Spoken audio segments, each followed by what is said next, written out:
हाय दोस्तों। तो आज हम बात करेंगे एनएफटी के बारे में।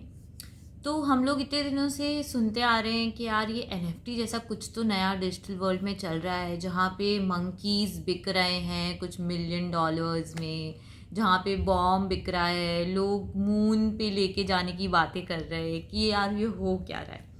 तो एनएफटी को समझने के लिए हमें समझना पड़ेगा कि क्रिप्टो करेंसी क्या चीज़ है, और क्रिप्टो करेंसी को समझने के लिए हमें समझना पड़ेगा सबसे पहले कि ब्लॉकचेन क्या चीज़ है। तो मैं एक बहुत ही सिंपल रियल वर्ल्ड एग्जांपल से आप लोगों को ब्लॉकचेन समझाने की कोशिश करूँगी। I hope I succeed, otherwise please आप लोग कमेंट्स में लिख सकते हैं। तो अगर आप लोगों को पता है कि जो प्रॉपर्टी की खरीद बेच होती है उसके बारे में रजिस्ट्री नामक एक चीज़ होती है, जिसमें वो रजिस्ट्री में नोट किया जाता है कि भाई इसने फलाना ने इसको प्रॉपर्टी बेची है। तो सपोज हम एक एग्जांपल लेते हैं कि गवर्नमेंट ऑफ इंडिया ने एक प्रॉपर्टी सेल के लिए डाली है। ठीक है, अब पर्सन एक्स ने वो प्रॉपर्टी गवर्नमेंट ऑफ इंडिया से खरीद ली है। तो एक्स के पास में रजिस्ट्री होगी, पेपर होंगे, स्टैम्प पेपर से इस पे साइन वाइन होगा सबका कि भाई ये प्रॉपर्टी मैंने गवर्नमेंट ऑफ इंडिया से खरीदी है। अब एक्स ने बोला कि कुछ सालों में कि मुझे तो भाई वो प्रॉपर्टी बेचनी है, तो एक्स ने वो प्रॉपर्टी वाई को बेची। तो वाई के पास में क्या होगा, वाई के पास में भी रजिस्ट्री के पेपर होंगे कि उसने एक्स से वो प्रॉपर्टी खरीदी है, जो कि एक्स ने गवर्नमेंट ऑफ इंडिया से खरीदी है। और वाई ने वो आगे प्रॉपर्टी जेड को बेच दी, तो वो जेड के पास में भी ये सेम चीज़ें होंगी कि उसने वाई से खरीदी है, वाई ने एक्स से खरीदी और एक्स ने गवर्नमेंट ऑफ इंडिया से खरीदी। तो ये पूरी हिस्ट्री आगे पास ऑन होती जाएगी जैसे जैसे कि ये आगे डील्स बढ़ती जाएगी।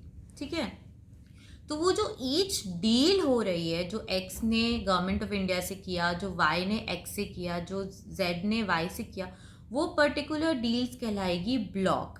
और जो पूरा हिस्ट्री उसके ऊपर लिखा आ रहा है, जो रजिस्ट्री के पेपर्स हैं वो एड ऑन होते होते हो आ रहे हैं जेड के पास में, वो पूरा कहलाता है चेन। तो this is block chain. Okay, अब अगर हम उसको डिजिटल वर्ल्ड में उससे रिलेट किया जाए तो इस तरीके से आप समझ सकते हो कि जो भी ट्रांजैक्शन होती है, मतलब जैसे मुझे आरती ने 5 रुपये दिए और मैंने वो 5 रुपये में से हितेश को 3 रुपये दे दिए, तो ये जो ट्रांजैक्शन हो रही है वो कहीं ना कहीं सेव होगी। तो वो ब्लॉक्स बन जाएंगे। तो हर ब्लॉक के ऊपर कोई ना कोई तरीके की ट्रांजैक्शन सेव होती है, और वो एक कम्युनिटी है जिसको वो वेरीफाई करती है। तो मतलब ऐसे काफ़ी सारे लोग बैठे हुए हैं, जो कोई चीटिंग नहीं हो सकती है इसके अंदर, तो सब कुछ पूरा ट्रांसपेरेंट होता है। तो मतलब हाई लेवल ऑफ सिक्योरिटी आप मान सकते हो कि मतलब कोई फ्रॉड नामक चीज़ नहीं हो सकती है। जो भी ट्रांजैक्शन हुई है वो उस ब्लॉक के ऊपर सेव है, और उससे एक कम्युनिटी बैठी हुई है जिसमें काफ़ी सारे लोग हैं जो कि ये चेक कर रहे हैं कि ट्रांजैक्शन हुई है, ये सही हुई है नहीं हुई है। By the end of the day या टाइम जो भी एक ब्लॉकचेन का होता है, उस पर्टिकुलर टाइम में वो लोग पूरा साइन वाइन करके और उसको क्लोज करते हैं कि भाई ये ब्लॉक पे ये ट्रांजैक्शंस हुई है। अब इसको जो लोग करते हैं उनके पास में बहुत अलग अलग तरीके की एल्गोरिथम होती है जिससे वो किया जाता है। तो और अब ऑब्वियसली वो एक काम कर रहे हैं, थर्ड पार्टी आपकी ट्रांजैक्शन को नोट कर रहा है, तो उसको वो चीज़ काम करने के लिए कुछ तो रिवॉर्ड मिलना चाहिए ना। मतलब वो ऐसे क्यों करेगा, जैसे मतलब हम लोग जो रजिस्ट्रार ऑफिस में एक रजिस्ट्रार बैठता है जो कि चेक करता है ना कि भाई इस आदमी के पास में सही पेपर्स हैं या नहीं है, वो काम कर रहा है, उसकी इसको तनख्वाह मिल रही है।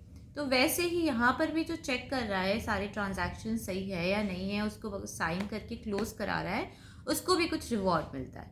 अब वो रिवॉर्ड क्या चीज़ है वो हम समझेंगे हमारे अगले वीडियो में।